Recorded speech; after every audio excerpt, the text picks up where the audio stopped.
ஆட்சியில் பங்கு கொடுக்க தாங்கள் ஒன்றும் ஏமாளி அல்ல என எடப்பாடி பழனிசாமி பேசியது யாருக்கானது என்ற கேள்வி தமிழ்நாடு அரசியல் களத்தில் எழுந்துள்ளது. அடுத்த ஆண்டு சட்டப்பேரவை தேர்தலுக்காக அதிமுக பாஜக இடையே கூட்டணி அமைந்துள்ளது. ஆனால் தனித்து ஆட்சி என அதிமுக பொதுச் செயலாளர் எடப்பாடி பழனிசாமியும் தேசிய ஜனநாயக கூட்டணி ஆட்சி அமையும் என்றும் பாஜக இடம்பெறும் என்றும் மத்திய அமைச்சர் அமித்ஷாவும் கூறி வருகின்றனர்.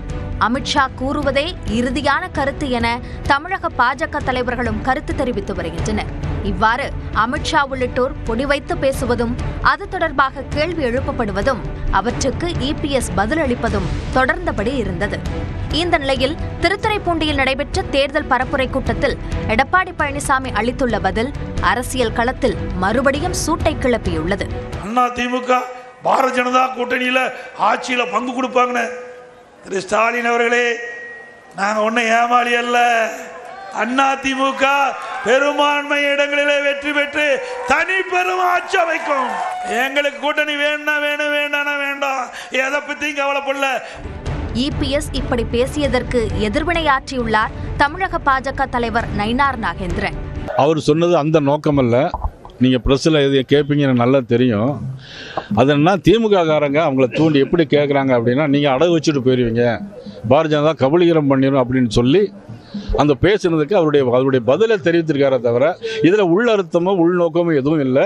நான் காலையிலே தொலைபேசியில் அண்ணன் இபிஎஸ்ல பேசினேன். இதில் உள்நோக்கமும் எந்த அர்த்தமும் கிடையாது. அதே நேரத்தில் இபிஎஸ்ஸின் பேச்சு பாஜகவுக்கான எச்சரிக்கையாக பார்ப்பதாக பத்திரிகையாளர் துரைகருணா கூறியுள்ளார்.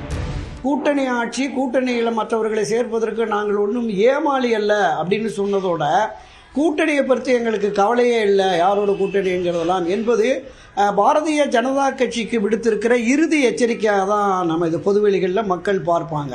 நாங்கள் ஒன்றும் கூட்டணி ஆட்சி அமைப்பதற்கு ஏமாளி அல்ல என்று தெரிவித்தது கொஞ்சம் சூடான வார்த்தை தான். இதில் கூட்டணியை பற்றி எங்களுக்கு கவலை இல்லை என்று தெரிவித்ததுமே நிச்சயமாக பொதுவெளிகளில் ஒரு பெரிய அளவில் பேசுபொருளாக இருக்கும்.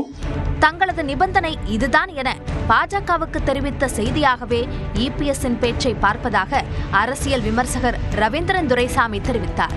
57-62 காமராஜ் உயரத்தில் கூட்டணி பலத்தோட மு.க. ஸ்டாலின் இருக்கிறாரு.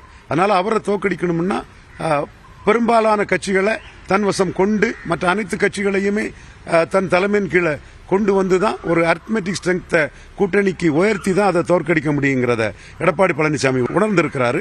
அந்த அடிப்படையில் நாங்கள் யாரிடம் வேண்டுமானாலும் கூட்டணி வைப்போம்னு சொல்லதோட நோக்கம், நாங்கள் கூட்டணி விஷயத்தில் ஓப்பன் மைண்டடாக இருக்கிறோங்கிறத அவர் தெளிவுபடுத்துறாரு. இது கூட்டணிக்கு அவர்கிட்ட வர விரும்பக்கூடிய கட்சிகளுக்குனாலும் சரி, அவரோட கூட்டணியில் இருக்கக்கூடிய கட்சிகளுக்குனாலும் சரி, பிஜேபி உட்பட எல்லாத்துக்கும் சேர்த்து தான் இதை அவர் தெளிவாகத்தான் இதை அவர் சொல்றார்.